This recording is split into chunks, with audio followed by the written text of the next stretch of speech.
Boa tarde a todos os presentes. Sejam bem-vindos. Vamos dar início então a este evento. Meu nome é Gustavo, eu estou procurador municipal, chefe de gabinete aqui da Procuradoria-Geral do município de Porto Alegre. É uma alegria para nós recebermos todos os presentes em mais uma atividade promovida pelo Centro de Estudos de Direito Municipal da nossa PGM de Porto Alegre.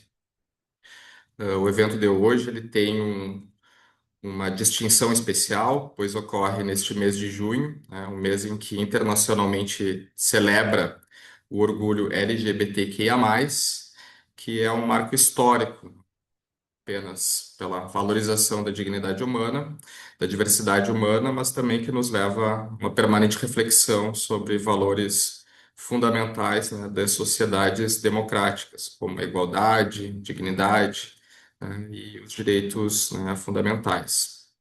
Então, a nossa PGM promove hoje mais este espaço de qualificação, diálogo sobre esse tema que desafia cotidianamente o direito, né, a administração pública e as nossas instituições democráticas. Para tanto, né, temos a honra de receber meu amigo e conterrâneo, doutor Atanásio Darcy Lucero Júnior. Doutor Atanásio, ele possui uma destacada trajetória, né, na seara dos direitos humanos. Ele é defensor público federal. Hoje ele é coordenador do grupo de trabalho LGBTQIA+, da Defensoria Pública da União na região Sul.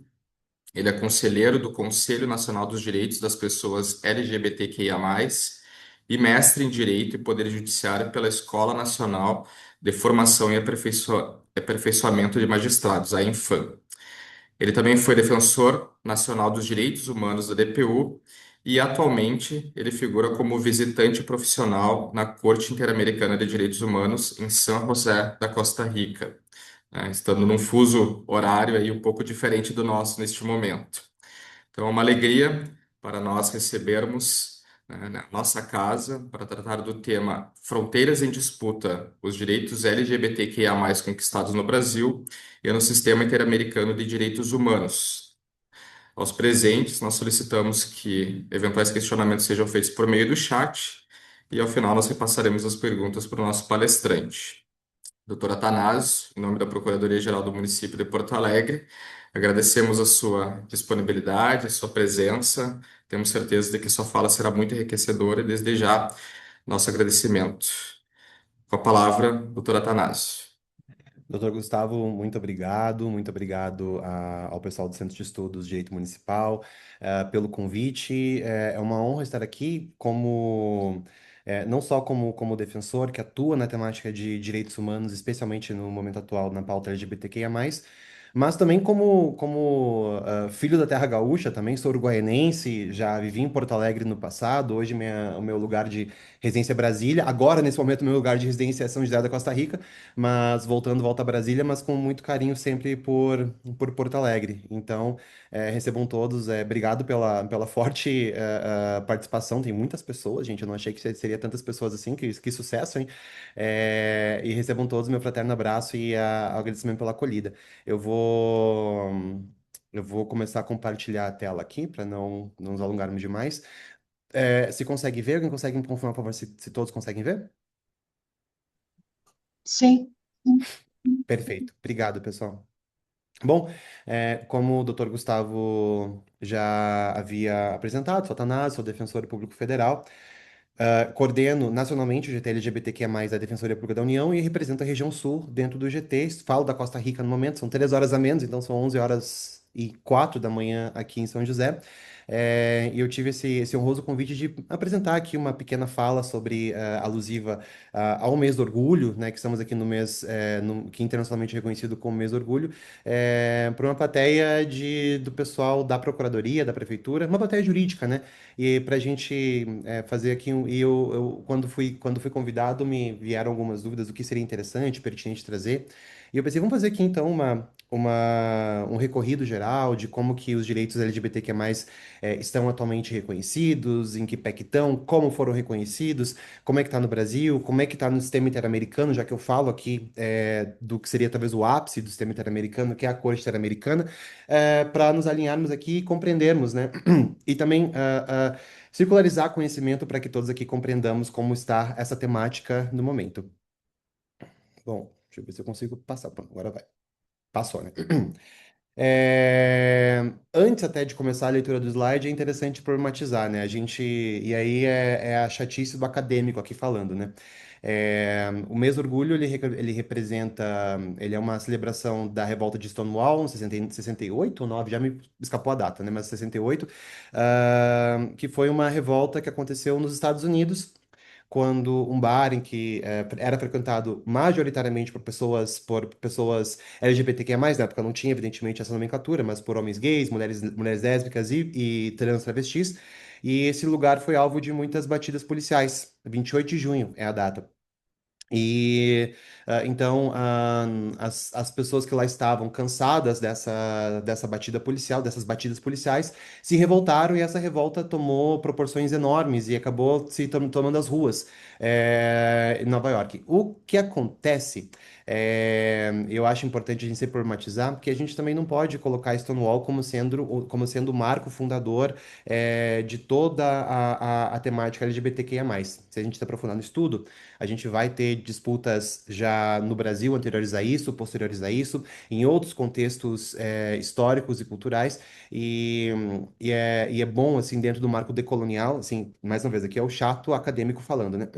A gente também não colocar os Estados Unidos como sendo a fonte primária de tudo que acontece, de todas as mudanças sociais que acontecem, mas, de todo modo, é uma data utilizada, é uma data muito reconhecida internacionalmente e é importante que nós tenhamos então esse mês, esse momento de nós celebrarmos a diversidade sexual, ainda que com essa pitada aqui que eu já trago logo no começo de provocação, essa pequena pitada aqui de um questionamento e a gente aprofundar então os nossos recortes, as nossas falas. Bom, nomear é uma disputa de poder, isso é muito importante, né? O que para que nós tenhamos uma maior clareza do que nós estamos falando aqui. E eu quero já, desde logo, então vamos lá. Assim, até na minha dissertação, e eu estudei no meu mestrado a legitimação da Defensoria Pública da União a partir dos movimentos sociais, trans, LGBTQIA+. Então foi uma coisa que eu coloquei logo no primeiro capítulo da minha dissertação, essas diferenciações conceituais que são importantes e elas são muito mais relevantes do que se pensa. Primeiramente, né, o que que é identidade de gênero? Identidade de gênero, como está aí, é a autopercepção interna de si mesmo em relação ao gênero, independentemente do sexo biológico atribuído ao nascimento. E esse conceito vem dos princípios de Agartha. Princípios de Agartha são uma carta de conceitual. Ela tem um poder de soft law, não sei se todo mundo aqui está familiarizado com essas distinções do direito internacional, mas foi um conjunto de especialistas, em 2006, eles se reuniram em Yogyakarta, na Indonésia, e fizeram, então, um grande compilado de como os estados deveriam tratar com diversidade sexual e de gênero, e trouxeram alguns conceitos. Esse é o conceito que traz lá de identidade de gênero. Nesse espectro da identidade de gênero, vão estar as pessoas cisgêneras e transgêneras. Transgêneras é ruim porque parece transgênico, né? Mas assim, transexuais, trans. Pessoas cisgêneras é a pessoa que foi identificada no nascimento como sendo do sexo X e se identifica socialmente como sendo do sexo X. A pessoa transexual é a pessoa que nasceu, foi identificado como sendo do sexo X, mas depois se percebeu como do sexo, se auto-percebe não como sexo, mas como gênero Y. O caso aqui vão ser das transfeminilidades, aquela pessoa que foi identificada como sendo do sexo masculino quando nasceu, mas ao formar a sua identidade, que se percebeu como sendo do sexo, do gênero, perdão, feminino. Sexo é uma questão biológica, gênero é uma vivência social. Tudo que eu falo aqui é objeto de debates acalorados, tudo mais, mas eu tento trazer para vocês pelo menos o estado da arte na via acadêmica, né? Então, na academia se reconhece sexo como sendo um padrão meramente biológico, mas o gênero, sim, uma categoria social, como a pessoa se percebe, como ela quer se comportar perante a sociedade. E as transmasculinidades. Eu preciso muito falar sobre transmasculinidade porque elas geralmente são um pouco esquecidas. O que são pessoas transmasculinas? São pessoas que para as quais foi atribuído o sexo feminino ao nascer, E depois se perceberam homens ou se perceberam pessoas não binárias. Eu faço essa fala aqui porque, inclusive a partir da minha pesquisa, foi bastante evidenciada essa invisibilização das pessoas transmasculinas, são os homens trans, geralmente, né, mas outras vivências também se enquadram aí. Porque como são um número muito menor e há vários outros dispositivos de gênero que se interseccionam, elas acabam sofrendo algum tipo de invisibilização. Diferente de tudo isso é a orientação sexual. O que que é orientação sexual? Atração sexual, atração afetiva. Então, é a pessoa que, enfim, o que seria uma pessoa heterossexual? Eu me identifico como homem e eu tenho atração por pessoas do sexo feminino. E o contrário também. O que que é homossexual? Eu me identifico como homem e eu tenho atração afetiva e sexual por pessoas do sexo masculino. O que que é bissexual? Enfim, isso que nós conhecemos. Acaba sendo, às vezes, um pouco confuso, porque esses sinais, eles não nem sempre estão vinculados. Então, é possível que uma pessoa transfeminina, ou seja, vamos lá, isso acaba às vezes ferrando o algoritmo das pessoas. Nasci homem, nasci identificado com o sexo masculino, me percebi do sexo feminino, mas, apesar disso, eu tenho atração por pessoas do sexo feminino. Então, é possível ver uma pessoa trans feminina lésbica, que continua tendo atração pelo sexo feminino, apesar de ter nascido, no sexo masculino. Então, às vezes a pergunta que vem, mas por que a pessoa fazia a transição se gostava de mulher? Uma coisa não tem relação com a outra. Então, a sua identidade autopercebida, e isso convivendo com essas pessoas, você percebe que isso de fato acontece. A tua identidade de gênero autopercebida não tem relação absoluta com as pessoas pelas quais você vai sentir atração. Então, é necessário, muito importante fazer essa separação do que é identidade de gênero e do que é orientação sexual. Em relação à identidade de gênero, ela foi inicialmente em sociedades muito antigas, foi vista, foi aceitada, foi tolerada, foi vista como simplesmente parte da realidade. Com o passar do tempo, especialmente processos religiosos da história da humanidade, se passou por um processo de rejeição. Há sociedades hoje em dia no Oriente que aceitam, por exemplo, a Indonésia, perdão, na Tailândia, na Índia, sociedades que simplesmente identificam ali um terceiro gênero, pessoas transgêneras, mas no Ocidente se passou por um processo de patologização, antes mesmo do direito conseguir capturar a vivência dessas pessoas. Por isso que a gente tem, ainda houve, ainda se entende um pouco de maneira patologizada a vivência de identidade de gênero, mas isso porque houve uma captura para tentar entender essa vivência, se passou para ciências psicologia, psiquiatria, enfim, e se patologizou antes do direito conseguir ler essas pessoas como tendo uma vivência não doentia, não é uma enfermidade, mas sim é uma vivência digna e objeto, perdão, e sujeito de direitos. E uma pergunta que eu faço no final, né, sobre ideologia de gênero, que sempre se fala, a gente sempre vê nas falas de determinados setores políticos que são fortemente contrários a reconhecimento de direitos de pessoas trans, sobre a ideologia de gênero, que se quer impor a ideologia do gênero. É, talvez não existe ideologia de gênero, ou então, se ela existe, é a ideologia que coloca a sociedade do jeito que ela se encontra. As mulheres num papel de subalternização, os homens num papel de dominação, porque da natureza não se pode extrair isso senão dos papéis sociais que são impostos historicamente a homens e mulheres.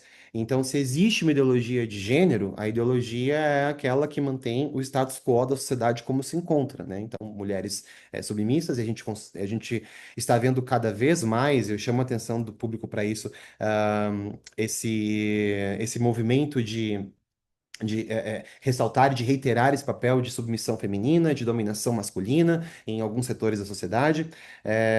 E essa talvez seria a ideologia de gênero, e o que se busca quando a gente fala de reconhecimento de transexualidade, do reconhecimento de direitos dessas pessoas, a gente busca, na verdade, a autodeterminação política.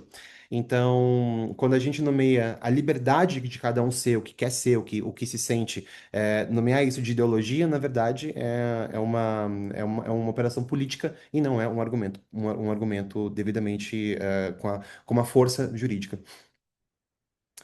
Vamos falar um pouquinho sobre multivulnerabilidade das pessoas LGBTQIA+, e pessoas trans. Eu acho que isso é muito importante, faz parte daquilo que eu também apurei durante a minha pesquisa de mestrado, né? Zero. Esse é um número de marcadores oficiais abrangentes sobre gênero e orientação sexual nos sistemas de dados do Estado brasileiro. O censo, perdão, não contabiliza pessoas LGBTQIA+, apesar de uma forte incidência dos órgãos, inclusive deste aqui que vos fala. Em 2018, com alguns colegas da Defensoria Pública da União, nós ingressamos com uma ação civil pública no Rio de Janeiro, para tentar forçar que o IBGE, em 2020, no censo que ocorreria em 2020, incluísse uma contagem de pessoas trans especificamente. Essa ação foi julgada improcedente. E posteriormente, agora mais recentemente, em 2022, o MPF, no Acre, ingressou com uma ação civil pública para tentar que no próximo censo seja feita uma contabilização de pessoas LGBTQIA+, de maneira mais ampla. Isso passa por uma forte resistência por parte do IBGE, porque o IBGE, claro, o IBGE tem as suas razões técnicas, enfim, não cabe aqui detalhar todas as suas razões técnicas, mas, acima de tudo, é uma escolha política. Porque, e acho que isso é importante para todo mundo aqui, não sei se todo mundo é do direito, mas estamos falando aqui com um público que trabalha com uma procuradoria municipal, políticas públicas. Política pública de verdade é feita a partir de evidências, e as evidências surgem a partir dos dados. A partir dos dados, não há como formular políticas públicas. E isso vai se reiterar ao longo da minha fala, essa dificuldade de formular políticas públicas por conta dessa falta de dados. Primeiro, sem dados, não tem orçamento, não tem marcadores oficiais, eu não consigo destinar orçamento para uma política específica, porque eu não tenho condições de justificar essa política de maneira mais robusta. A contabilização dos corpos acaba sendo feita pelos movimentos sociais, e isso é um movimento que eu digo fortemente que é legítimo e é algo que está dentro da gramática dos movimentos sociais desde sempre, fazer essa contabilização, estatísticas, porque não é sempre o Estado que vai ter esse poder, esse interesse de fazê-lo.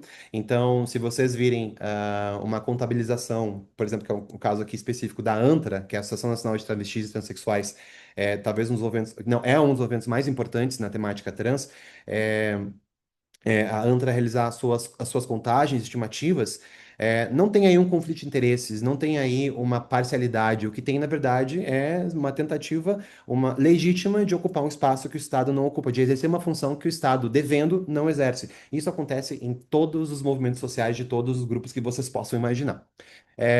E isso acaba sendo, e aí já dentro do marco mais acadêmico, uma violência epistemológica. Que é uma violência epistemológica? É um apagamento, uma desconsideração, uma redução a nada de um grupo, dos saberes e das especificidades de um grupo.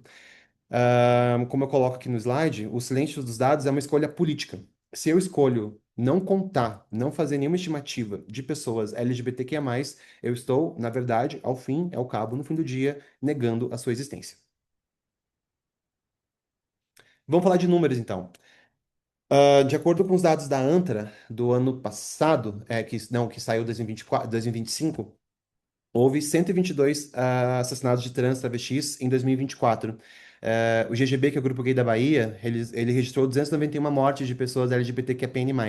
Essas mortes, é importante falar, elas são mortes já identificadas como sendo diretamente decorrentes de homotransfobia.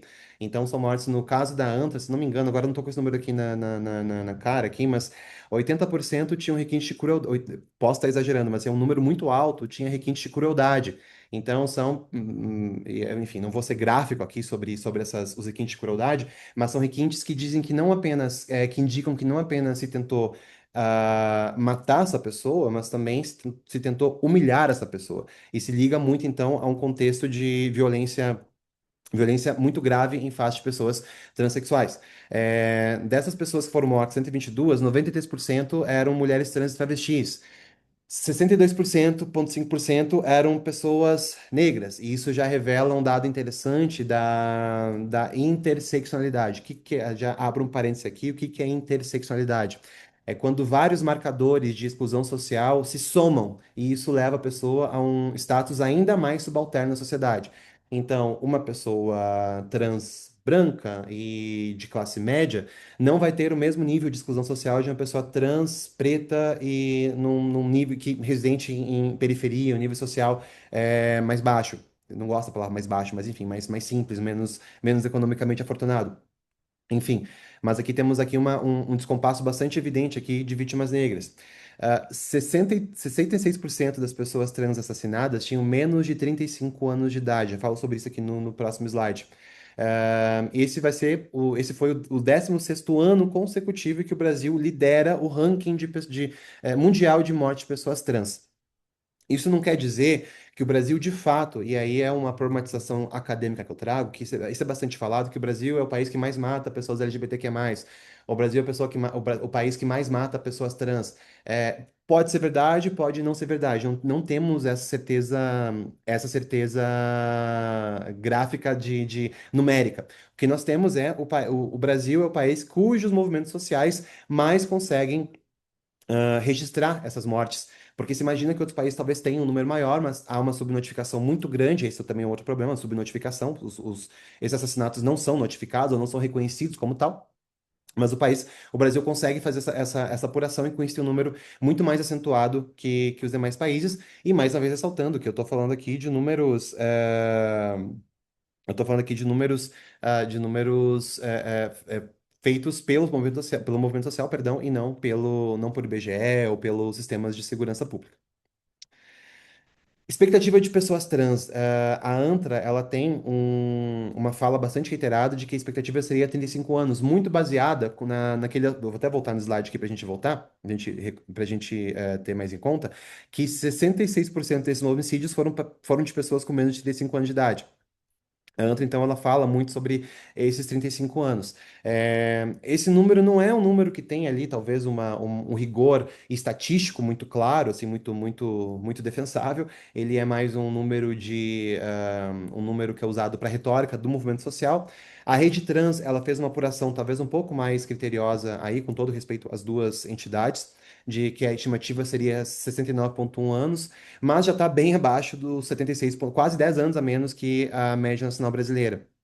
Isso decorrente de todas as vulnerabilidades que atravessam pessoas trans. Um exemplo que eu dou para vocês, que é bem sabido, como a gente acaba associando pessoas trans à prostituição, porque mulheres trans fortemente acabam tendo que se recorrer à prostituição. A ANTRA estima 90%. Não sei se esse número tem um rigor científico tão forte, mas é aquilo que a gente vê empiricamente no cotidiano. E a prostituição, como se consegue imaginar, ela expõe as pessoas a todo tipo de possível violência, especialmente pessoas que vão se prostituir nas ruas. É, violência de rua, violência de clientes, entre tantos outros problemas e tantas outras violências, isso acaba reduzindo, baixando muito a expectativa de vida. Tem mais um ponto importante. Não, assim que tudo isso decorre de todo um quadro de violência, de exclusão laboral, exclusão acadêmica, enfim, são vários itens de exclusão que se vão somando e interseccionando, voltando aqui ao conceito de interseccionalidade, que acabam então levando a expectativa de vida mais baixa de pessoas trans no país. Temos um dado muito bom que foi publicado ano passado, não, 2024 foi publicado esse dado, que foi a primeira vez que houve algum levantamento mais abrangente sobre pessoas trans no mercado de trabalho. Foi feito pelo IPEA. A história é engraçada, como eu acabei tendo contato com esse estudo, mas enfim, não vem ao caso. Mas é o primeiro estudo que esteve sobre como que se está dentro, como que as pessoas trans se inserem dentro do mercado de trabalho. Esse estudo, ele foi feito com base em um cruzamento entre CPF e RAIS. RAIS agora esqueci o que significa RAIS, mas é o registro de vínculos empregatícios. E ele pega uma parcela tentando aqui, vou tentar resumir como é que foi a metodologia desse estudo. Eles pegaram a base do CPF de um ano e compararam com a base do CPF de outro ano.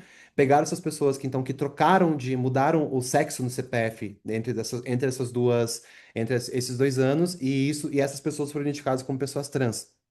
E aí fizeram um comparativo da inserção dessas pessoas trans com o restante da população. Isso é um estudo abrangente, sim. Ele é um estudo exauriente? Não, porque pega uma parcela muito pequena da população trans, que é a população que conseguiu, de fato, alterar nome e alterar o CPF. Não é simples fazer isso, apesar de ser muito mais fácil hoje em dia do que já era no passado, do que foi no passado, continua sendo bastante excludente. Então pega uma população trans altamente, entre aspas, elitizada, e ainda assim os dados são esses. As pessoas trans, 25% estão empregadas, em comparação a 31,8% de pessoas na população geral. Mulheres trans, 20,7% estão no emprego formal. A renda média mensal de pessoas trans é 32% inferior à de pessoas da população geral, pessoas cisgêneras. Uma pessoa trans com ensino superior, ela ganha 27,6% menos que uma pessoa cisgênera. E a participação, esse é um dado que não está na do IPEA, mas é um outro estudo da Andifes. A participação do ensino superior de pessoas trans é de 0,3%, ou seja, o universo populacional de pessoas trans dentro do sistema de ensino superior é de 0,3%. Quero muito fixar nesses 32% de renda inferior, no ensino superior não sendo suficiente para equalizar as rendas, pessoas trans ganham um quarto a menos, mais de um quarto a menos do que a população em geral. E por fim, esse 0,3% de participação, isso se contrasta com uma estimativa de que 2% da população, é a melhor estimativa que nós temos, é uma estimativa científica, feita por um estudo científico estatístico da Unesp, publicada na Nature, que coloca não na Nature, que é uma revista Pica das Galáxias, mas uma revista subsidiária da Nature, mas que estima que 2% da população do Brasil é de pessoas trans, mas 0,3% está no ensino superior. Tem uma disparidade muito grande aí. Ah, e isso leva à proposição que eu proponho também na minha dissertação de que as pessoas trans elas não evadem o ensino, não evadem o ensino superior, o ensino médio, elas são expulsas por esse quadro de violência estrutural que tem em face delas. E quando a gente pega as pessoas trans que estão, vamos lá, vamos pensar todas as barreiras que as pessoas trans passam. É você ser aceito em casa, ou você conseguir aceitação em casa, se você não ser expulso de casa com 12 anos de idade, como de fato acontece.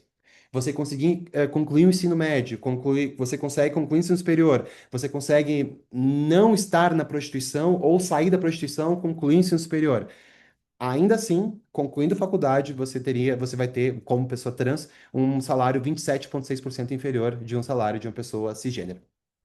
Para vocês então entenderem o nível aqui de exclusão social. Estamos aqui com 20 e poucos. Eu estou contando pouco tempo, tá, Gustavo? Então, só para não ficar tão descontrolado. Mas agora vamos dar um pouquinho mais aqui. Quem desenhou as fronteiras?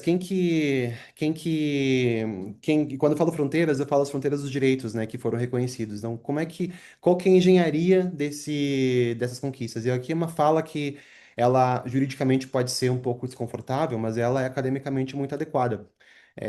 A gente, especialmente nós que estamos aqui no cotidiano como operadores do direito, na prática. O direito, ao contrário do que a gente costuma ver e tudo mais, o direito ele não começa na lei. O direito, às vezes, ele a lei vai ser a última trincheira de conquista dos direitos. E talvez nunca vai chegar lá.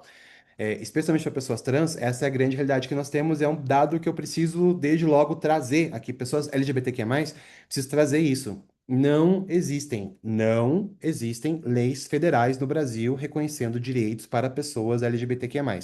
Nada, zero.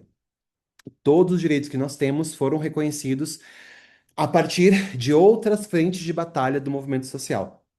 Então, e aqui eu faço uma forma geral de como que esses direitos são reconhecidos, como é que foi a engenharia dessas conquistas. Primeiramente, a marginalização como ponto de partida. Então, os direitos vieram dos movimentos sociais, não dos congressos, e a exclusão social gerou, então, essa organização política das pessoas.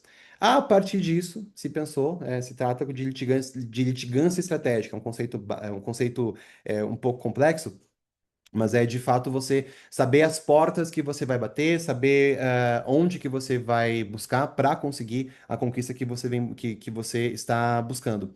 E aí se percebeu, os movimentos perceberam, não sei quando começaram a perceber isso, mas no começo dos anos 2000 se começou a perceber que o sistema de justiça e não o parlamento seria o local adequado, porque dentro do parlamento, pelo menos o federal, o bloqueio é basicamente intransponível no Brasil.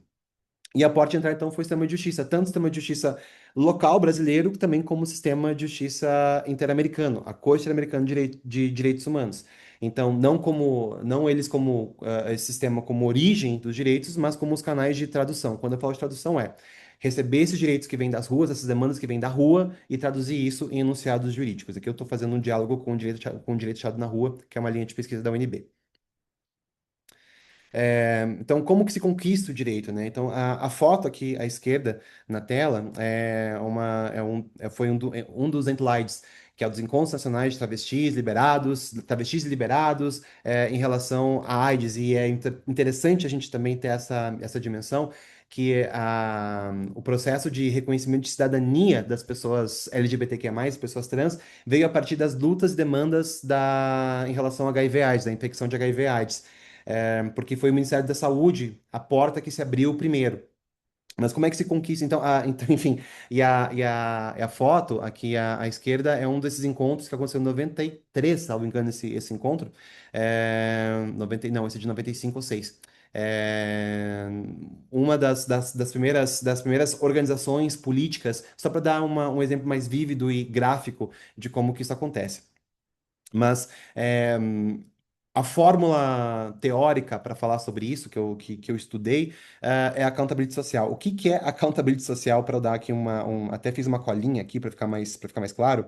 Accountability social é um mecanismo de controle e proteção e pressão que a sociedade civil organizada exerce sobre as instituições, que não é voto e também não são os controles do Estado. O que que é accountability? Então, é o controle, é a prestação de contas, controle e responsabilização dos agentes públicos. Ela pode ser vertical, que é feita pelo voto. Ela pode ser horizontal, que são entre as entidades estatais, então Tribunal de Contas, a própria Procuradoria Municipal, já que estou falando com a PGM, Ministério Público, Defensoria Pública.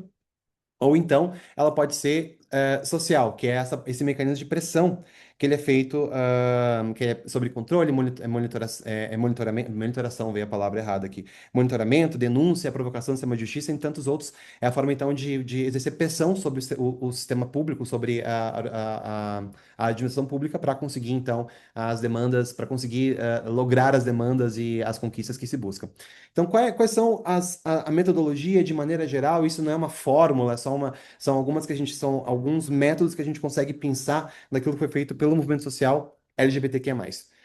Produzir o dado, que a gente está falando, então lembra que eu falei sobre a ausência de dado. Produção de dados é importante, dispensável para a gente conseguir formular e defender políticas públicas. Os dossiês, então, que são formulados, eles preenchem, não totalmente, mas ajudam a preencher o apagão estatal. Formar redes entre instituições, essa ocupação de espaços estatais, ocupação de espaços de poder, colegiados, conselhos que se agregam de maneira ali lateral à administração pública, apostar no judiciário e também traduzir em tese jurídica, que é quando a contabilidade social ela vira norma jurídica. Está um pouco abstrato, mas talvez eu consiga nos próximos slides dar uma repassadinha aqui melhor.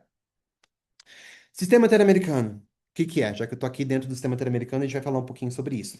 O sistema interamericano, não sei se todo mundo tem uma noção muito clara do que significa. O Brasil, ele faz parte da OEA, e a OEA, ela possui, então, o seu sistema regional de direitos humanos, que são duas, perdão, são duas entidades que operam nesse sistema. A primeira é a Comissão Interamericana de Direitos Humanos, que seria um órgão um pouco mais proativo, que investiga, que vai nos locais, que recebe denúncias, que apura denúncias. E a Corte Interamericana. A Corte, então, caso a comissão, e ali em cima, não sei se dá para ver muito bem, mas é o prédio da Corte aqui em São José. A corte seria, então, o local em que a comissão, quando não consegue uma solução direta com o Estado, denuncia o Estado, apresenta uma petição em face do Estado e a corte julga, o Estado. Então, é um julgamento de um país. O país é julgado perante a Corte Interamericana. O Brasil, desde 98, ele aceita a jurisdição da Corte. Então, a partir dessa data, todas as sentenças da Corte Interamericana são vinculantes ao Brasil. Então, quando a Corte determina que Estado brasileiro pague uma reparação, faça uma alteração legislativa, investigue algum fato, algum crime, essa sentença ela tem que ser obrigatoriamente cumprida pelo Brasil. Quais são as consequências do não cumprimento. Elas são consequências mais diplomáticas. A corte não tem poder de polícia determinar que a Polícia Federal faça isso, determinar que a polícia bata na casa de alguém, que a polícia, enfim, ou determinar diretamente um precatório, um RPV. A corte não tem esse poder. É um tribunal muito mais político, mas opera como um tribunal na forma de tribunal, com juízes e tudo mais. Eu poderia falar muito mais sobre isso, mas dando só uma pincelada geral. Mas a corte, então, as sentenças que vêm da corte, elas são vinculantes aos países. Então, o Pacto de São José da Costa Rica, que é o que funda o Sistema Interamericano de Direitos Humanos de 69.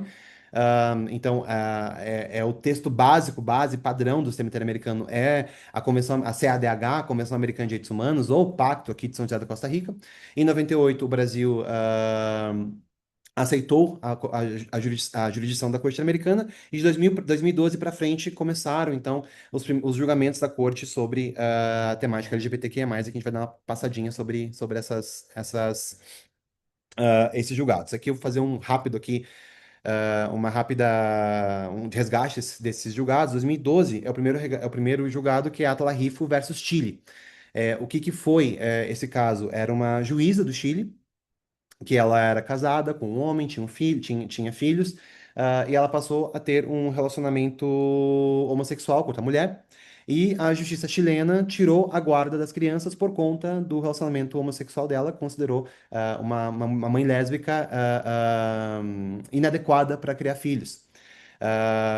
A partir disso, esse caso foi levado para a Corte Interamericana de Direitos Humanos. Só lembrando para vocês, quem leva os casos para a Corte é a comissão, então passa antes por um processo da Comissão Interamericana, que tenta negociar com o Estado, não conseguindo, leva para a Corte. Esse caso foi levado para a Corte.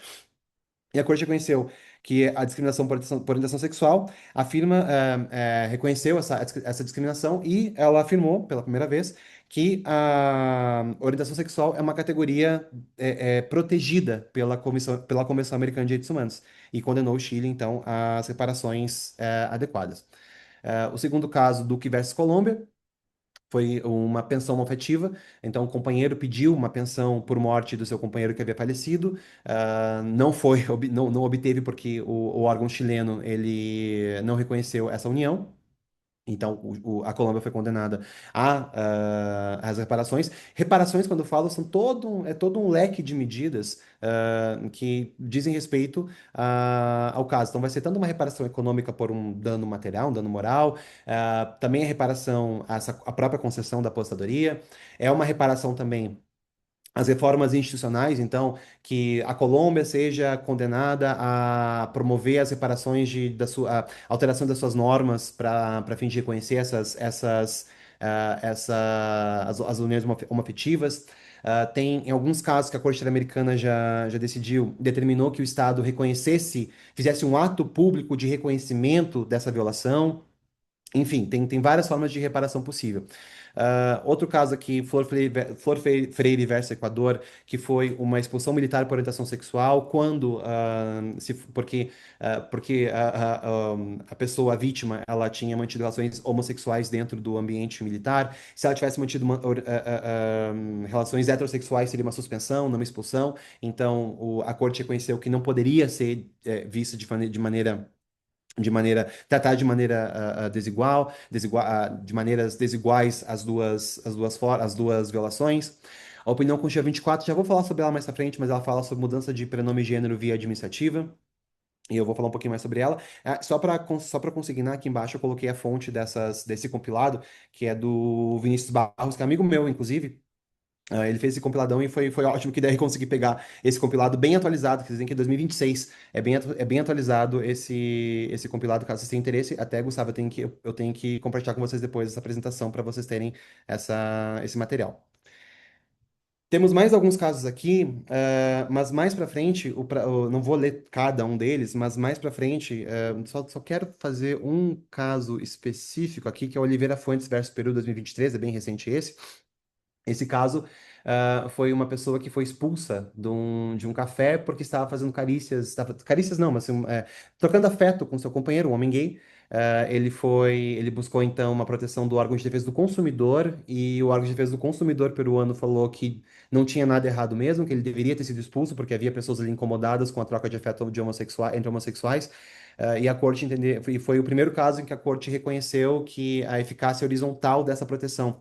Então, que outros indivíduos também têm que respeitar a orientação sexual alheia. Então, é um caso bastante interessante. E também para pontuar sobre o caso do Luísa Melinho versus Brasil. A Luísa Melinho, essa que está na foto à direita, que ela teve negado o direito de realizar a cirurgia de transgenitalização, palavra difícil de pronunciar no SUS, e ela teve problemas de saúde decorrentes disso, e ela está processando a comissão, a partir de uma denúncia dela, está processando o Brasil, esse caso está em trâmite, e vai ser o primeiro caso do Brasil que a corte vai se debruçar sobre direitos LGBTQIA+, também vai ser o primeiro caso que a corte vai se manifestar sobre saúde LGBTQIA+.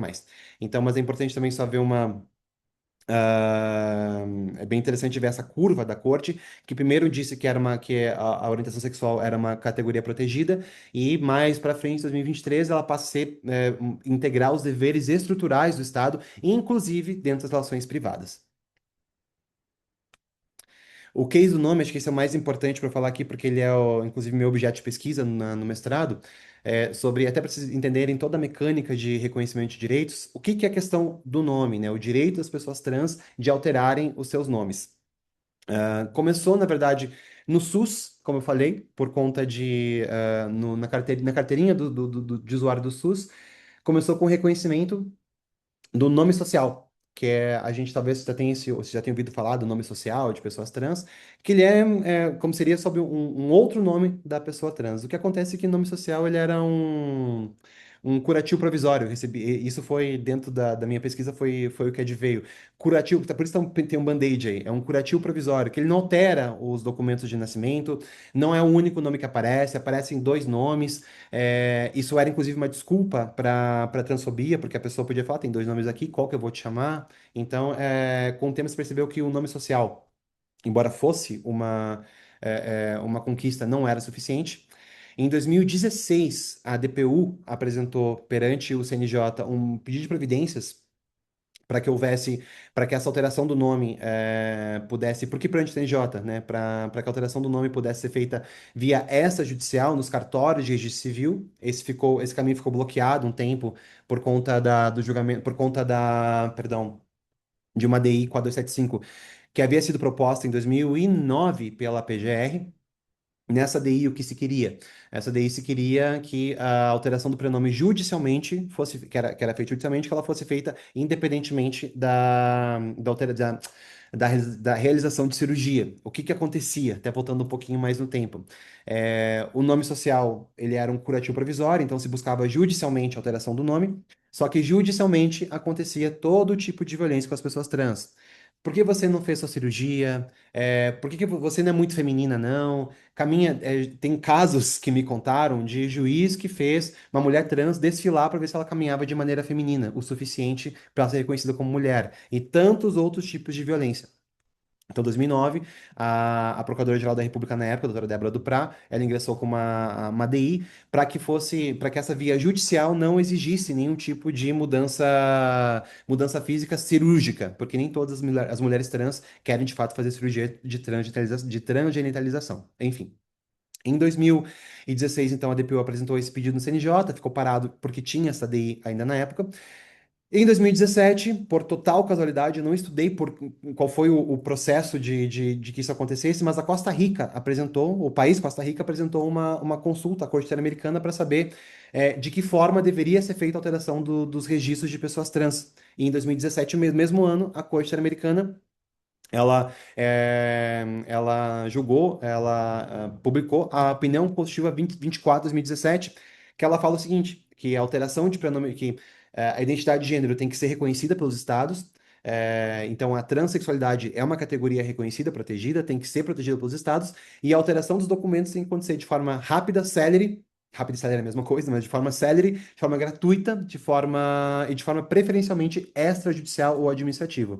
A partir disso, em 2018, o STF finalmente jogou a ADI e incorporando, a partir daquilo que se chama de diálogo das cortes, incorporando o controle de convencionalidade, incorporando o julgamento da opinião constitucional 24, e quem foi o ministro Edson Fachin, que trouxe isso no seu voto, incorporando a opinião constitutiva 24, determinou que a alteração de pronome gênero deveria acontecer sem cirurgia, sem laudo médico e também na via administrativa. Tá aí vitória definitiva, mas é vitória definitiva com muitas aspas. Porque a partir disso, né, o CNJ publicou em 2018, mesmo, 2018, o provimento 73, que regulamentou como que seria feito perante os cartórios, e aí ficou uma vitória com muitas aspas definitiva, porque ainda assim é um procedimento muito burocratizado, mas é para vocês entenderem qual que é o caminho que foi feito para que as pessoas trans pudessem se apresentar perante o cartório e alterar seus nomes. Percebam uma coisa, não tem processo, não tem número de lei para isso. Nenhuma lei foi alterada. Teve um processo CNJ, teve um processo no STF, teve um processo na Corte Interamericana e tem um número de provimento do CNJ. Não tem aqui nenhuma lei alterada para isso. Vamos falar aqui de um chão com muitas aspas firmes, então, a partir de quais são as principais conquistas que nós tivemos aqui no plano interno brasileiro. União e casamento, a partir de uma DI e de uma DPF, que equiparou união estável homoafetiva à união estável heterossexual, e a partir disso o CNJ ele expediu a resolução 175, que tratou sobre como converter essa união em casamento ou a celebração direta de casamento homoafetivo. Como primeira anotação que eu faço, tudo aqui vai ter número de processo, não vai ter número de lei para reconhecimento de nenhum desses direitos. A LGBTfobia ser equiparada a racismo social pelo STF. A doação de, o reconhecimento da inconstitucionalidade da vedação à doação de sangue por homens, que faz sexo com homens também por uma DI, determinação de que o SUS atendesse de maneira integral pessoas trans na DPF 787, e também o direito de pessoas trans ao cumprimento de pena em unidade compatível com sua identidade de gênero, que foi julgada pelo STF na DPF 527. São direitos muito robustos e muito importantes para a população LGBTQIA+, de modo geral, e que não foram reconhecidas em leis, foram reconhecidas por decisões do STF, da Suprema Corte. Vamos falar agora então aqui de novas fronteiras, outros caminhos que estamos caminhando. Eu vou tentar ser um pouquinho mais rápido aqui para não ocupar demais o tempo. Já vamos levando 40 minutos aqui de fala. Formulário Rogéria. O Formulário Rogéria, ele é um registro padronizado de violência LGBTQ-fóbica em todo o sistema de justiça está sendo trabalhado pelo CNJ. Ele é uma forma de tentar conseguir, tentar obter mais dados de violência LGBTQ-fóbica no sistema de justiça, que nós não temos dados integrados, dados passíveis de serem sistematizados. Até voltando um pouquinho quando eu falei sobre o registro a contagem que a ANTRA faz, por exemplo, de violência contra pessoas trans, não é como se a ANTRA fosse no site de algum lugar e baixasse lá e tivesse esse número pronto. Ela precisa examinar processos, precisa examinar ocorrências, precisa examinar registros médicos no SUS para conseguir fazer esse levantamento. É um trabalho muito mais amplo do que chegar no site e abrir e tá lá um número pronto, um infográfico pronto ou um BI pronto disso, não. O formulário Rogério, então, tenta trazer, que ele é feito, inclusive, em homenagem a Rogério, artista, ele tenta trazer, então, essa contagem para dentro do sistema de justiça. E está ainda em implementação, está em todo um processo aqui para implementação do formulário Rogéria, mas é um possível avanço. Uma outra fronteira, aí já é um tema de pesquisa atual meu, é um pedido de anistia coletiva, porque já se reconhece hoje em dia que até eu demorei para compreender isso, mas já se reconhece que a ditadura militar do Brasil, ela não teve dentro do projeto político dela, também teve um projeto moral. E esse projeto moral também perpassou pela perseguição de pessoas LGBTQIA+. E por conta disso, e aí já tem uma literatura bastante farta a respeito, Renan Quinalha, Thiago Viana, que apresentou uma tese na UNB agora no começo do ano, trazendo vários elementos sobre isso, mas está muito incipiente ainda esse reconhecimento dentro dos órgãos que tratam de anistia. E a ANTRA e a BGLT, duas associações muito grandes na temática, apresentaram um pedido perante a Comissão de Anistia do Ministério de Direitos Humanos, um pedido de anistia coletiva de pessoas trans, de pessoas LGBTQIA+, de modo geral, por conta, sobretudo, de operações que eram feitas durante a ditadura, Rondão, Sapatão, Tarântula, que eram operações de limpeza social, então de prender e às vezes desaparecer com pessoas trans e pessoas homossexuais que estavam, inclusive, exercendo prostituição no centro da cidade de São Paulo. E pediram ali 21 medidas reparatórias, que é inédito no Brasil e ainda está em andamento esse processo, é muito recente, mas é uma nova fronteira aí de reconhecimento de direitos e também de, talvez, de fazer pazes com o passado a partir do reconhecimento dessa memória. Banheiros, a questão dos banheiros para pessoas trans está totalmente aberta, não temos ainda uma posição. O STF havia reconhecido uma repercussão geral num recurso extraordinário, foi cancelado. E tem uma denúncia recente para a Comissão Interamericana. Lembrando, a Comissão Interamericana é o primeiro lugar de receber denúncias, faz sua apuração e, sendo o caso, manda para a Corte Interamericana. Então, temos aqui um potencial caso no futuro. Se o Brasil não resolver, não acredito que vai resolver no futuro tão próximo, de ser encaminhado para a Corte Interamericana de Direitos Humanos. E a fronteira mais quente aí são os bloqueadores hormonais para crianças. O que aconteceu? Uma resolução recente do Conselho Federal de Medicina, que tem sido um ponto de muita resistência conservadora para pessoas trans, contrariando uma lógica que vinha do passado, que de reconhecer direitos. Mas tem cercado muito o Facebook, tem fechado muito cerco para pessoas trans. A resolução 27 de 2025 que proibiu o bloqueio hormonal para crianças trans. Eu sei que crianças trans é todo um tema, tem toda uma dificuldade, eu entendo a dificuldade de se compreender toda a questão, mas acho que tem um ponto muito importante de tudo isso, que os bloqueador hormonal, ele apenas impede a pronta passagem da criança para a puberdade. Ele não é irreversível, ele é reversível, então é só parar de tomar que a puberdade acontece normalmente. Ele já é administrado para crianças que passam por um processo de puberdade precoce. Não causa males de maneira geral à criança. E ele, na verdade, permite que a criança consiga ter um tempo maior para pensar, para se entender, para compreender a sua identidade de gênero, porque é importante que todos nós saibamos aqui. Eu acredito que eu tenho pessoas héteros, gays, de todas as cores e possibilidades aqui conosco, até pelo número de participantes, temos 82 participantes agora, que eu vi. Uau! Muito obrigado, pessoal, pela participação e paciência. A gente não se torna gay, a gente não se torna heterossexual, a gente não se torna trans, a gente nasce dessa forma, a gente só demora para se perceber como tal. Então, a aplicação de bloqueio hormonal, na verdade, seria apenas para permitir um maior tempo para que a pessoa consiga entender a sua identidade de gênero quando se percebe, e sim, se percebe na infância, quando há essa possibilidade da pessoa ser uma pessoa trans, da criança se tornar uma pessoa, de se perceber, perdão, uma pessoa trans, e apenas dar um maior tempo para que a criança se perceba como tal, e se perceber, não, eu sou cis mesmo, né, tava ali brincando, seja lá o que for, o fim do bloqueio hormonal permite que a puberdade aconteça de maneira normal, como sempre. E acho que o dado mais importante é que existem pesquisas muito sérias que constataram que o índice de suicídio de pessoas trans é muito menor para as pessoas trans que utilizaram bloqueadores hormonais, porque a transição foi mais fácil. Qual que é um grande ponto de angústia das pessoas trans? É a tal da passabilidade. O que que é passabilidade? É a mulher trans conseguir passar como uma mulher cisgênera, não se lida sempre como mulher transgênera. E isso é uma causa forte de sofrimento, de sofrimento mental para as pessoas trans. E aí o bloqueador hormonal durante pré-puberdade seria uma forma de conseguir modular esse efeito da transexualidade. E isso, como eu falei, existem estudos que comprovam um índice sensível de redução de suicídio, de pensamentos suicidas nas pessoas que passaram pelo processo de bloqueio hormonal. E recentissimamente, semana passada, agora, o TRF4 aí de Porto Alegre, o desembargador Roger Hope Hills, ele determinou o afastamento dessa resolução para que uma criança trans em Porto Alegre pudesse passar pelo bloqueio hormonal. E o que é mais incrível é que isso era a vontade dos pais. Os pais queriam isso. Os pais estavam buscando e não conseguiam essa aplicação do bloqueio, tiveram que recorrer à Justiça Federal e o TRF4, então, afastou, declarou inconstitucional a norma, mas ela também está sendo atacada por algumas ações perante o Supremo Tribunal Federal. Cotas trans é um tema bem quente também. Na DPU, nós temos uma cota de 2% para todos os nossos concursos. Rio Grande do Sul tem 1% em concursos estaduais.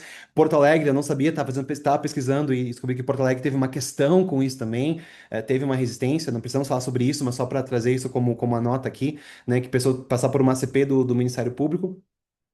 Mas eu quero falar um pouco mais sobre os casos das universidades. A FURG de Rio Grande, ela também implementou uma cota de 2%, e essa cota foi atacada por uma ação civil pública. Perdão, uma ação popular de dois cidadãos.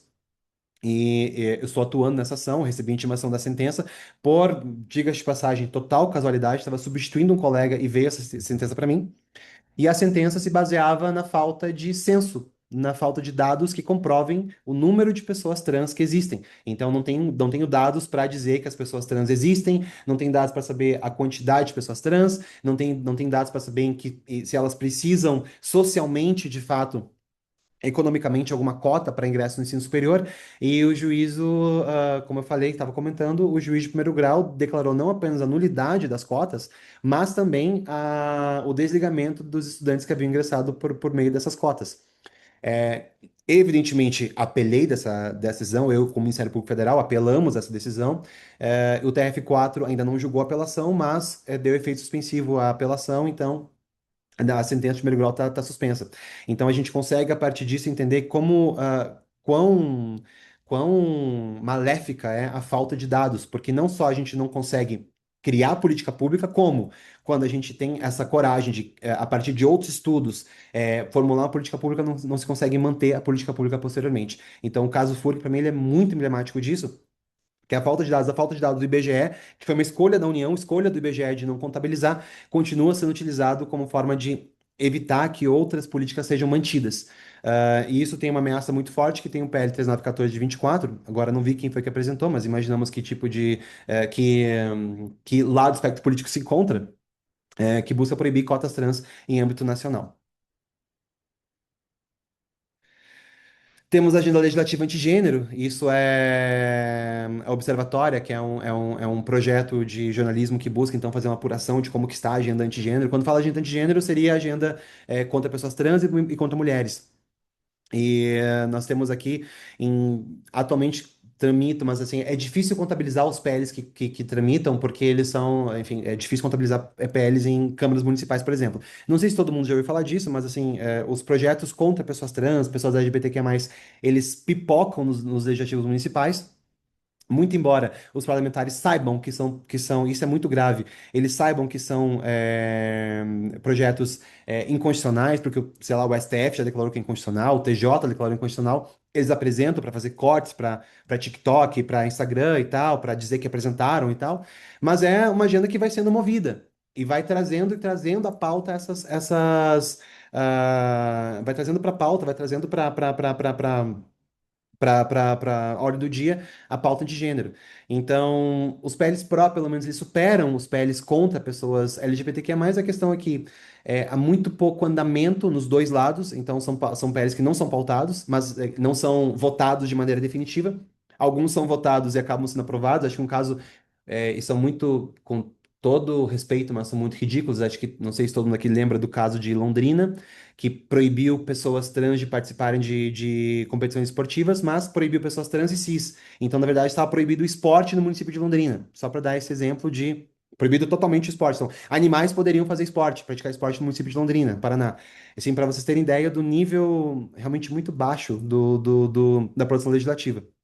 Mas quais são os alvos da ofensiva antigênero? Escola de currículo, linguagem neutra, banheiros, cotas trans de saúde, enfim, são pautas que continuam sendo levadas para os legislativos locais.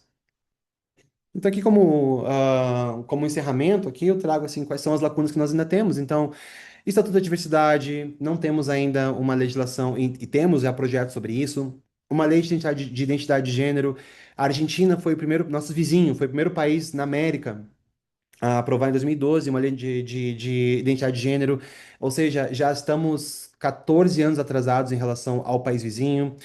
Um tipo penal próprio para LGBTfobia, para a gente não continuar nessa analogia em Malam Partem que a gente, entre muitas aspas, né, assim, mas essa possível analogia em Malam Partem que a gente está utilizando hoje em dia. E concluo então com um diagnóstico estrutural. Tudo que nós temos veio do Poder Judiciário.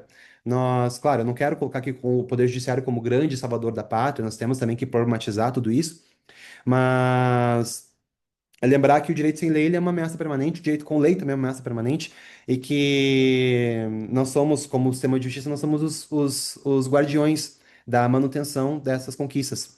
Porque da mesma forma que as fronteiras, como o título da palestra é Fronteiras em Disputa, então as fronteiras elas vão avançando, mas elas também vão retrocedendo, e o nosso papel como operadores do direito é manter a vigília constante nas conquistas e conseguir a expansão dessas conquistas. Então, e conquistar não basta, também é preciso guarnecer. Com isso, eu encerro essa fala aqui. Espero não ter falado rápido demais, que eu tinha pouco tempo e bastante conteúdo para falar. Foi basicamente quase uma hora de fala mesmo. Obrigado pela paciência de todos. E termino aqui. Aqui está o meu e-mail, o e-mail tanto o meu institucional da DPU quanto do GTL LGBTQIA+. Fica aqui à disposição. E, doutor Gustavo, lhe retorna a palavra. Obrigado a todo mundo pela paciência. Muito obrigado, obrigado, doutor Atanásio.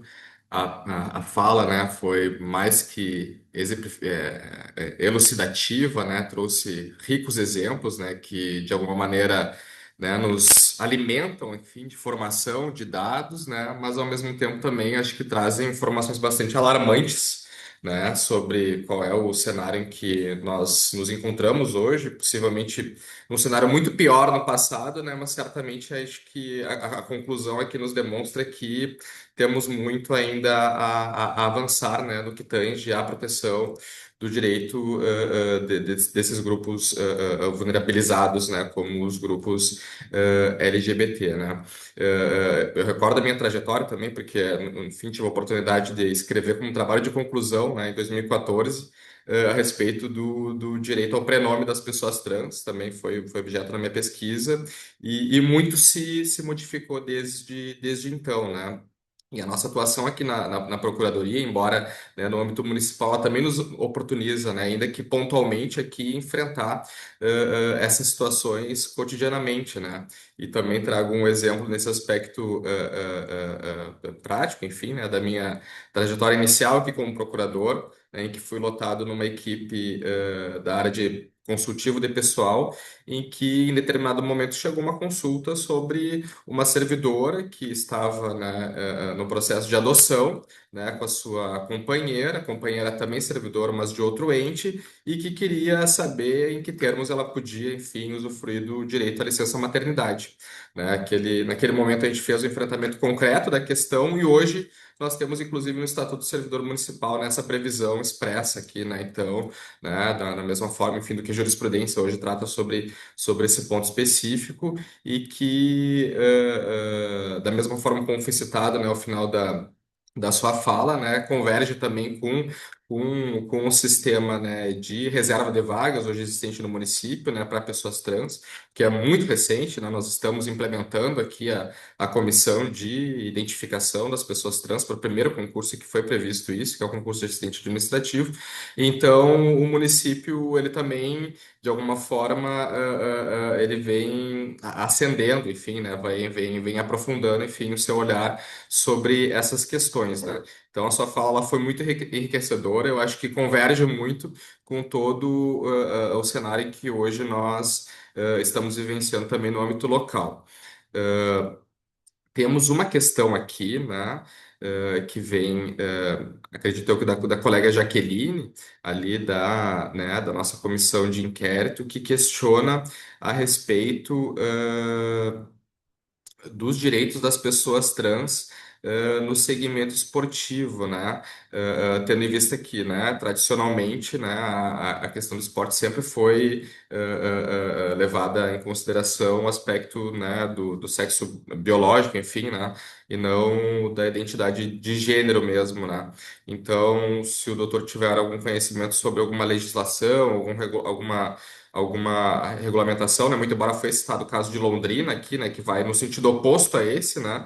Mas se haveria algum outro tipo de construção que é de conhecimento aqui do Dr. Atanásio.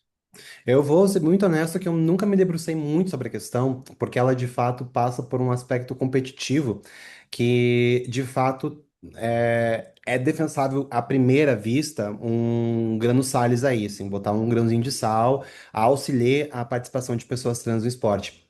Mas eu sei que houve sim alguns avanços em relação a, a, a esse reconhecimento específico de alguma vantagem ou desvantagem, mas eu não estou muito por dentro. Mas é uma discussão candente, é uma discussão que ainda existe, e eu acredito. honestamente, que os projetos legislativos que nós temos a esse respeito, como o de Londrina, por exemplo, que, enfim, como é uma fala em um espaço institucional que está sendo gravado, eu tenho que ser muito respeitoso, né? Mas, com todo respeito ao legislativo de Londrina, que aprovou a lei, mas com todo respeito, muito tacanho. Quando você proíbe pessoas cisgêneras de participarem de um evento. O estado da arte, da apreciação científica desse aspecto específico, nunca me debrucei sobre, mas a minha leitura política de modo geral e jurídica de modo geral é que as propostas legislativas existentes estão um pouquinho assodadas. Estão se antecipando a um conhecimento científico mais claro sobre a participação de pessoas trans. Mas, de fato, eu não me debrucei sobre essa matéria especificamente, mas muito obrigado pela Jaqueline, né? Mas muito obrigado, Entendi. Jaqueline, pela pergunta, que é um dos temas assim, que eu preciso me aprofundar um pouco mais, mas especificamente não. Certo. Não, e eu aproveito a provocação aqui, se não surge outra, né? Mas eu acho que é uma inquietação que eu tenho mesmo. Eu acho que converge com a sua experiência atual na Corte Interamericana, que é de perceber a influência das decisões da Corte sobre a nossa jurisprudência e sobre as nossas políticas públicas, né? Porque a gente tem, enfim, casos históricos e emblemáticos no Brasil que deram aso à Lei Maria da Penha, né, a própria Lei da Anistia, né, ou até mais recentemente o caso, né, da favela Nova Brasília, né, do Rio de Janeiro também, que, né, foram, né, paradigmáticos assim no sistema, né, de justiça do Brasil, mas no que tange, né, as decisões mais voltadas para, né, o grupo LGBTQIA+, não se ouve falar tanto, né? Muito embora se saiba que, né, sobretudo nesses casos exemplificados, né, na sua fala, e mais precisamente, né, naquela opinião consultiva a respeito do direito ao prenome das pessoas trans, há certamente uma influência, minimamente, né, se é que se pode dizer assim, né, sobre a nossa jurisprudência, né? Mas qual é a sua percepção hoje na sua vivência aí, né? A respeito da percepção da nossa realidade jurídica nacional aqui sobre o que tem hoje deconstruído, no âmbito da Corte Interamericana. Que pergunta difícil, que pergunta complicada. Isso aqui rende uma tese de doutorado, essa interação com o sistema interamericano. Eu vou tentar ser breve, até para não ocupar muito tempo dos colegas, mas a minha percepção pessoal geral aqui sobre o sistema interamericano é que, de fato, ele opera bem, opera com estándares muito bons, mas existe sim uma forte dificuldade na internalização desses estándares. Porque a minha percepção pessoal é que talvez o sistema interamericano não seja tão efetivo, mas é muito pessoal minha. Não falo pela DPU, não falo como visitante da corte, não falo como Atanásio mesmo. É que o sistema talvez não seja tão eficaz na resolução de problemas concretos, mas ele seja muito mais eficaz na criação, e aceito estar errado nisso, mas ele é muito mais eficaz na construção de estándares. O que é construção de estándares? Então, é construção de padrões de interpretação, padrões interpretativos, como é que se deve interpretar tal situação de maneira abstrata a partir do marco da Convenção Americana de Direitos Humanos. Para isso, o sistema ele opera de forma bastante interessante, bastante inteligente. Qual que é, talvez, eu acho que a pergunta talvez seja mais direcionada às conquistas, aos estándares criados para pessoas LGBTQIA+, a internalização no Brasil. O que acontece é que é muito mais uma questão de ambiente político do que de ambiente jurídico. Hoje em dia, todas as pautas LGBTQ+, elas são lidas de maneira com muita resistência por alguns setores políticos que fazem muito barulho, que também usam a pauta LGBTQ+. Acho que esse é sempre um alerta importante de ser trazido, de como a pauta LGBTQ+, é utilizada como espantalho, é utilizada como terror moral para outras, enfim, pautas. Todas as conquistas mais importantes que nós tivemos, eu diria que seriam então as conquistas sobre o direito à união civil e depois casamento, o reconhecimento LGBT que é mais fobia e o próprio reconhecimento à alteração de nome, datam de uma época em que talvez não tivesse tão acirrada essa disputa política, em que talvez se eu vejo já olhando em retrospecto, se andava mais numa crescente de reconhecimento de direitos. Dali para frente meio que degringolou um pouco o processo, especialmente nessa temática, e com isso se tem mais dificuldades nesses avanços, né, nessa internalização. O Brasil tem muito ainda a caminhar para internalizar suas próprias decisões, as próprias decisões que dizem respeito ao Brasil especificamente. O Brasil tem muito a caminhar no reconhecimento dos estándares da Corte Interamericana. E também tem muito a caminhar na própria circularização interna do conhecimento jurídico sobre aquilo que vem da Corte Interamericana. Como é uma corte que opera muito mais na base diplomática e nas bases políticas, mais do que em base jurídica e de enforcement, então se você não consegue, você não tem, a corte, como eu falei, não tem o poder de polícia, ela não vai mandar a polícia para ser feita alguma coisa, ela não vai ela própria mandar uma alteração legislativa, enfim, ela fica muito mais numa grande seara diplomática, internacional, e até interessante, acho que a parte mais interessante da corte não é nem a formação de precedentes, mas mais a trabalhar, que é o que eu estou trabalhando hoje na corte, que é a previsão de cumprimento de decisões, que é pra entender como de fato isso é operacionalizado. Se tem muito ainda a caminhar na compreensão de que aquilo que vem da corte deve ser observado. Porque como eu estava dizendo, né, como se opera muito mais no âmbito de diplomacia, de política, diplomacia sobretudo, eu ainda sinto uma dificuldade de que isso faça parte do nosso cotidiano, da nossa gramática cotidiana jurídica. Então, eu não sei se todo mundo aqui é procurador, é residente, enfim, mas é de se perguntar quantas vezes alguém aqui utilizou numa peça um presidente da Corte Interamericana?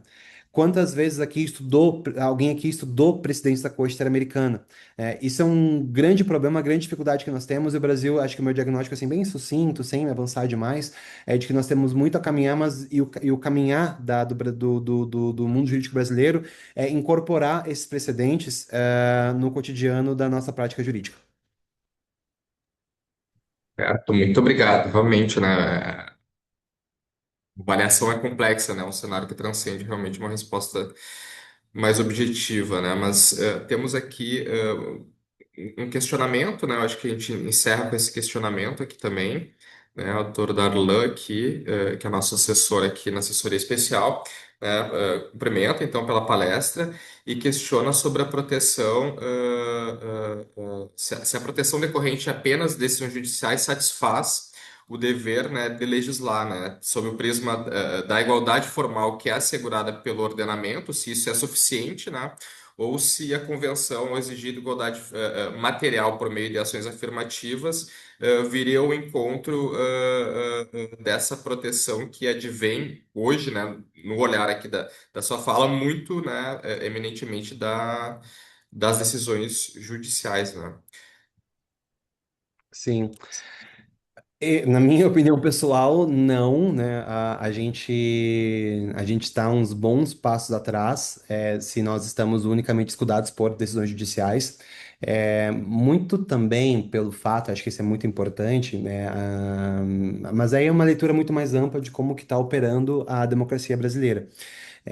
Nós estamos de fato, com um protagonismo muito grande do judiciário que não existe em outros países, né? É, eu vejo a falta de lei, para muito além de uma questão formal, se é ou não o mais adequado, eu vejo muito mais por um aspecto simbólico, né? De que o parlamento, que é o lugar. Teoricamente, o parlamento é para ser o órgão mais importante dentro de uma república que opera, então, no sistema de divisão de poderes. Uma democracia que opera, não necessariamente república, mas uma democracia que opera com separação de poderes, o parlamento deveria ser o órgão mais importante, porque é onde a democracia está mais visível, está mais sensível, está mais palpável. E quando um parlamento reconhece, por meio de um texto legislativo, que é um compromisso daquele Estado com o reconhecimento de algum direito, simbolicamente tem muito mais força.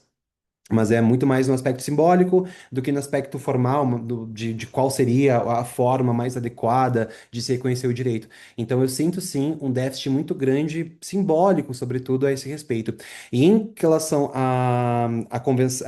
se a convenção exige uma igualdade formal, material, bom, a igualdade, sem sombra de dúvidas, ela que está inscrita Na convenção, ela é de índole material, então de isonomia entre as pessoas, mas a convenção, ela não, perdão, a corte nunca interpretou especificamente as ações infantis para pessoas trans.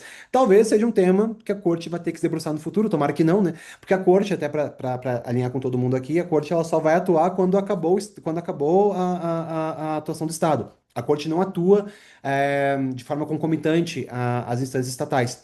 Então, se o Brasil acabar por não reconhecer ou acabar afastando de maneira, tipo, um trânsito em julgado no STF, né, uma ação afirmativa para pessoas trans, talvez teremos aí a corte se debruçando sobre a matéria. Na minha interpretação pessoal sobre matéria da Convenção Americana, vejo vários dispositivos possíveis que poderiam ser utilizados para se defender, não só para se defender a validade das cortes, perdão, das cotas, mas a própria obrigatoriedade, né, das ações afirmativas para pessoas trans, sobretudo. Eu falo muito de. A palestra fala sobre LGBTQ+, mas eu falo muito de trans, mas é porque a população trans é de fato o meu foco maior de pesquisa. E é, sabidamente, de todas as letrinhas, é a letrinha que mais sofre dentro do panorama social brasileiro. Então, me foco um pouquinho mais. Então, por conta da igualdade material que está inscrita na convenção, sim, eu vejo ali vários. Eu vejo como muito defensável, né, se dizer que seria obrigatório. Mas, enfim, não temos nenhum pronunciamento a esse respeito na corte até o momento. E acho que é isso. Certo, então. Eu agradeço pela sua brilhante e enriquecedora fala, né? Tenho certeza aqui que todos os colegas presentes aqui saem, né, impressionados e engrandecidos, né, de conhecimento para aplicação, enfim, nas suas rotinas diárias aqui, né? E na sua vida prática também, né? Porque eu tenho certeza que isso daqui esse conhecimento a gente leva não só para nossa situação profissional, mas também para nossa vida, né, pessoal e cotidiana. Então, muito obrigado em nome da Procuradoria-Geral do Município, do Centro de Estudos de Direito Municipal. Seja bem-vindo e sinta-se à vontade para nos trazer mais algum outro tema, certamente que o senhor tem, né, a profundidade de conhecimento para enriquecer também aqui a nossa casa num futuro. Tá? Muito obrigado, doutor Atanásio. Agradeço também todos os presentes, né, que ficaram aqui conosco. Uma boa tarde. Muito obrigado, boa tarde. Um ótimo jogo pra gente hoje mais tarde. Valeu, gente. Tchau, tchau. Tchau, tchau.